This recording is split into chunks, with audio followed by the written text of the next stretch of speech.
Hello, I'm Paul Beckwith, and this is one of my very short videos, but I think it's important. I came across this article by somebody calling themselves OK Doomer, and this article I think is from January 4th, and it's called The Great Abdication, Why No One Can Be Bothered Anymore. And this woman talks about her upbringing with heavy smoke. So both parents smoked. Between the pair of them, multiple packs a day. She was exposed to it, couldn't avoid it growing up, and as a result, her immune system is really compromised. So of course, with COVID, and that was bad enough when it was running rampant, but the world has moved on, and most people don't wear masks anymore, and there's a lot of virus going around, and there's concerns about people getting long COVID, etc. And here's this woman with a compromised immune system and has to kind of isolate herself a lot from the world, and she's constantly wearing masks, and she sees people not caring, thinking it's she's vulnerable, and she just doesn't think other people care. And then it goes on to climate change, people not caring about that. It goes on to the wars that are going on, people not caring about that. And I wanted to post this quick video with her article. I don't subscribe or anything. I don't know her. I really like this one particular article. So just to show her and other people that, I'm a person that does care, I thought I'd post this, and maybe she'll get an uptick in viewers and won't know why. But anyway, so she went in to a doctor's with severe strep throat, and I just heard on the radio there was a family being interviewed on CBC, and their kid had what they thought was pneumonia. After 3 or 4 days, took them to the hospital. They died within a few days of severe strep throat, so it can be very serious.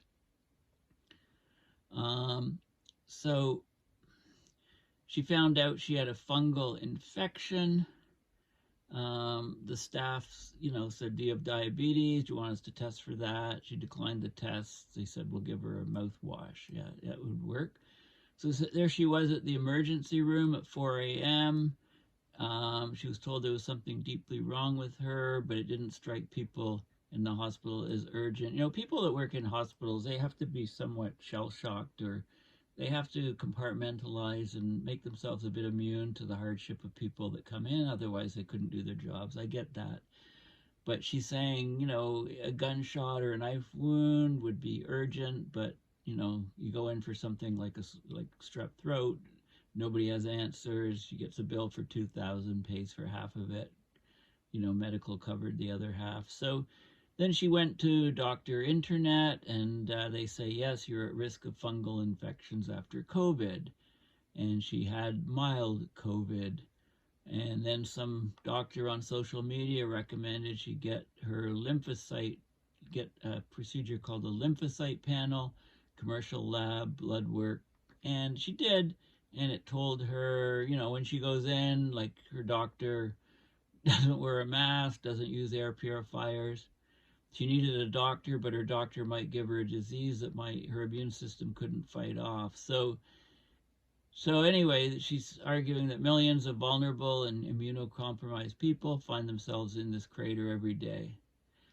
And she hadn't considered herself vulnerable, but she's got to be honest with herself. So she got blood work done, this lymphocyte test, and it told her that her immune system hovers one step from the danger zone. One more infection will probably knock her into the red. That's after a life of eating kale and running 5K. So she's trying to be healthy and live right, but she got dealt a very poor immune system. She said she got a lifetime of poison from parents who chose to chain smoke around her for nearly 30 years. Between the two of them, they went through several packs a day. Her dad couldn't go 15 minutes without a cigarette. Her mom called them cancer sticks, or coffin nails, I've heard, and there's other terms. But people get these habits and they just do these things which harm themselves. So she gave up, basically trying to fight her parents in their smoking. Secondhand smoke doesn't just cause cancer. It doesn't just increase your risk of strokes and heart attacks. It weakens your immune system a lot. So it explains all her respiratory infections and why as a runner she could never place. She'd always hit a wall. Her lung capacity was damaged. So she's vulnerable, and she denied it for many years, but she's sort of accepting it now. She's saying that society wants people to be seen as strong and independent. It values strength and independence. Strong, independent people get more help. Doctors take them seriously. They get better loans. People want to support them. So if you want help in this world, the best way is to act like you don't need it. Then suddenly everyone wants to help you. Pretty ironic. Doctors and their secretaries almost brag about their right not to wear a mask as if they're happy to kill their patients. So the great abdication, what is she talking about? It goes well beyond the coronavirus. It's everywhere. So we see this attitude with climate change. We see it with the ongoing genocide in Gaza. A large majority of people don't care. They don't care about their chronically ill family. They don't care about Palestinian children. They don't care about all the disasters happening. Tens of millions of people, they don't want to try anymore. They want to accept the status quo. They want normal, no matter how many people like us get sacrificed for it. Okay, they feel entitled to normal so much that they'll destroy the planet for it. If you get in the way, then you must die. The world's melting, it's burning. Our leaders pat themselves on the back. They invest more time and money into downplaying problems and dealing with them. None of them want to risk their comfort or careers to do their actual jobs. Our friends and neighbors go on their vacations, drive their trucks, wave their flags, go to concerts, get angry at the slightest suggestion that their actions might have an impact on someone else. It's all divine intervention. Nobody wants responsibility anymore. Everybody wants credit. They want brownie points for being a good person. But they'll only do things that they consider kind. They won't listen to what you or anyone else needs. This attitude used to be something you found only in the darkest corners of the alt-right web. Now it's almost everywhere. People are giving up. And she talks about the elites loving the great abdication of responsibility. Says billionaires and CEOs have been trying for almost 100 years to turn everyone into a greedy, selfish jerk who only cares about their own happiness and gets offended at the idea of collective responsibility. They take advantage of the pandemic to push everyone overboard. Have you noticed? Everywhere you look, you're encouraged not to care about the world's problems. You're told you can't do anything. You're told to shut up and cross your fingers, that the elites have everything taken care of. Well, they're trying. The elites are meeting in Davos this week. It just started today or yesterday.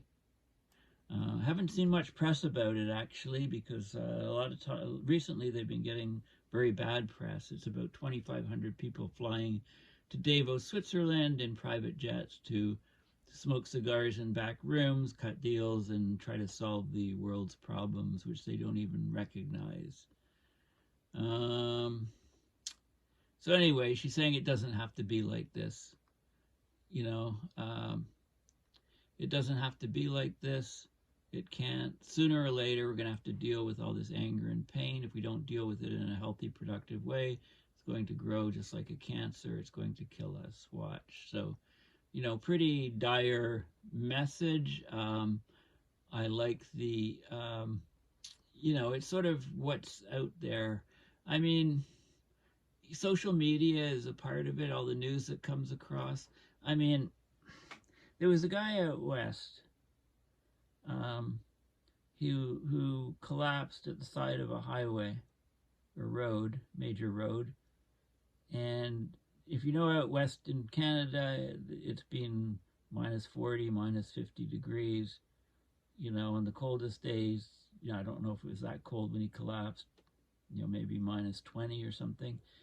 Anyway, he waved at passing cars trying to get help, and nobody stopped. Buses went by, city buses, public vehicles. Nobody stopped. And after 7 hours, he basically froze to death.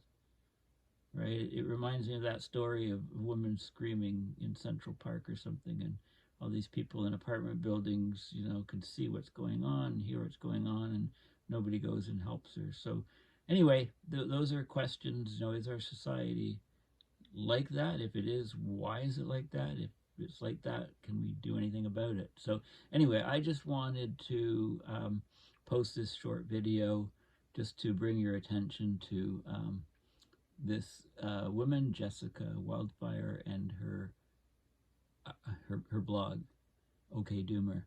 Okay, well, thanks for listening. I should give my little plug for my videos.